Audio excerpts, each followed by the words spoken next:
আজি জানকী বাজাৰ ভিতৰত অনুষ্ঠিত হোৱা এখন সভাত উপস্থিত থকা প্ৰদেশ কংগ্ৰেছৰ উপসভাপতি শৰীফুদ্দিন জামান ডাঙৰীয়া, উপস্থিত থকা সাধাৰণ সম্পাদক অমিনুল হক লস্কৰ ডাঙৰীয়া, উপস্থিত থকা বিধায়ক খলিলুদ্দিন মাজুমদাৰ ডাঙৰীয়া, ৰাজ্যিক যুৱ কংগ্ৰেছৰ সভাপতি জুবেৰ আনম ডাঙৰীয়া, প্ৰদেশ কংগ্ৰেছৰ সম্পাদক বদৰুল বৰভূঞা ডাঙৰীয়া, উপস্থিত থকা PCC executive member Aminur Rashid Choudhury ডাঙৰীয়া, মঞ্চত উপস্থিত থকা জিলা পৰিষদৰ সদস্যসকল, ব্লক কংগ্ৰেছৰ সভাপতি বিষয়ববীয়াসকল, NSY যুৱ কংগ্ৰেছ, মহিলা কংগ্ৰেছ, মণ্ডল কংগ্ৰেছৰ বিষয়ববীয়াসকল আৰু ইয়াত উপস্থিত থকা দলৰ সতীৰ্থসকল, সাংবাদিক বন্ধুসকল, শ্ৰদ্ধেয় ৰাইজ, নমস্কাৰ, সালাম আলাইকুম। ইতিমধ্যে আপোনালোকে অৱগত হৈছে যে সমগ্ৰ অসমত প্ৰতিটো ভোটৰ ভিতৰত আজি প্ৰদেশ কংগ্ৰেছৰ বিষয়ববীয়াসকলে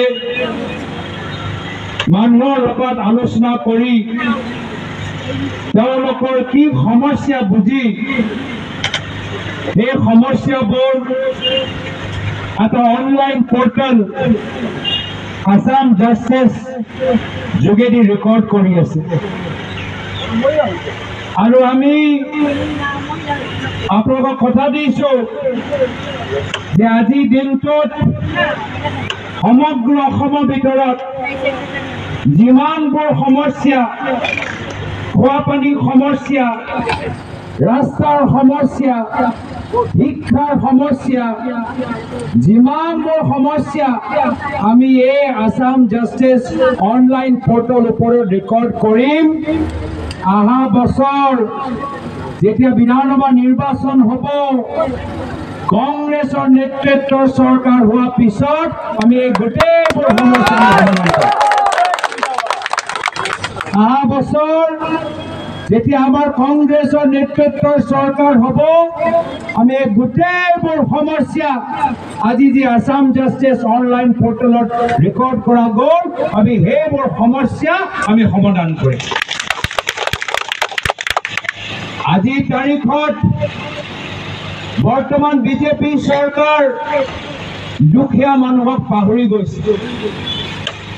আজি বৰ্তমানৰ বিজেপি চৰকাৰ মাত্ৰ ধনী মানুহৰ ওচৰলৈ যায়, আদানীৰ ওচৰলৈ যায়, আম্বানীৰ ওচৰলৈ যায় আৰু দুখীয়া মানুহক পাহৰি যায়।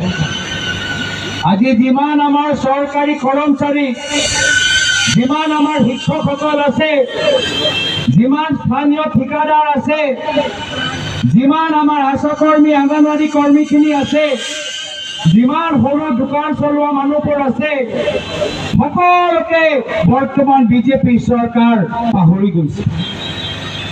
আজি ভূমিপট্টাৰ কথা আপোনালোকে ক'লে, এই বিজেপি চৰকাৰে কৈছিল যে দুখীয়া মানুহক ভূমিপট্টা দিব, কিন্তু আজিৰ তাৰিখত আমি কি দেখা পাইছো যে ভূমিপট্টা দিয়াতকৈ এইখন চৰকাৰ দুখীয়া মানুহৰ ঘৰ ভাঙিছে, দুখীয়া মানুহক উচ্ছেদ কৰিছে। আৰু এই উচ্ছেদ মাত্ৰ নিৰ্বাচনী কেন্দ্ৰিক উচ্ছেদ, নিৰ্বাচন চাপিছে সেইকাৰণে উচ্ছেদ কৰিছে।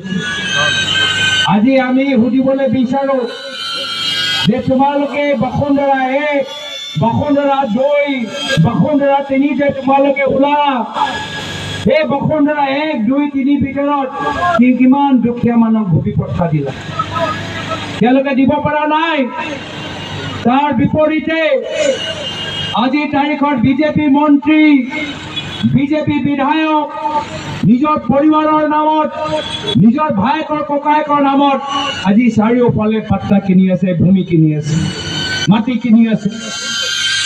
আজি আমাক চাকৰি দিব পৰা নাই। বৰ্তমান চৰকাৰে কি কৈছে যে আমি চাকৰি দিব নোৱাৰো, এতিয়া তোমালোকক বন্দুকৰ লাইচেন্স দিম। এয়া হৈছে বৰ্তমান চৰকাৰৰ কাম। এইখন চৰকাৰৰ মুখ্যমন্ত্ৰী হিমন্ত বিশ্ব শৰ্মা ডাঙৰীয়া কৈছিল যে উন্নয়নৰ ক্ষেত্ৰত অসমখনক ভাৰতৰ শীৰ্ষ 5টা ৰাজ্যৰ তালিকাত লৈ যাব। কিন্তু আজি শিক্ষা ক্ষেত্ৰত অসম ভাৰতৰ শীৰ্ষ 5টা ৰাজ্যৰ তালিকাৰ ভিতৰত নাই, আজি একদম তলত আছে। আজিৰ তাৰিখত হিমন্ত বিশ্ব শৰ্মা ডাঙৰীয়া চৰকাৰ অহাৰ পিছত চৰকাৰী স্কুল বন্ধ কৰা গৈছে, মদৰ দোকান খুলিবলৈ আৰম্ভ কৰিছে। এয়া হৈছে তেওঁলোকৰ কাম। ক'ত গ'ল 1 কোটি যুৱকসকলক চাকৰি দিয়া? আজি তাৰিখৰ চাৰিওফালে সিন্ডিকেট। আজি এই সিন্ডিকেটৰ বাবে আজি বৰাকৰ ৰাস্তাৰ অৱস্থা নাই, বৰাকৰ দলংৰ অৱস্থা নাই। আজি ৰাস্তাৰ দলংবোৰ সব বেয়া হৈ গৈছে। কিয়? কি এটা ট্ৰাকৰ ওপৰত ইমান সুপাৰি উঠাইছে, ইমান কয়লা উঠাইছে, এই ট্ৰাকবোৰ অহা যোৱা কৰাৰ বাবে গোটেই বৰাকৰ ৰাস্তা দলংবোৰ বেয়া হৈ গৈছে।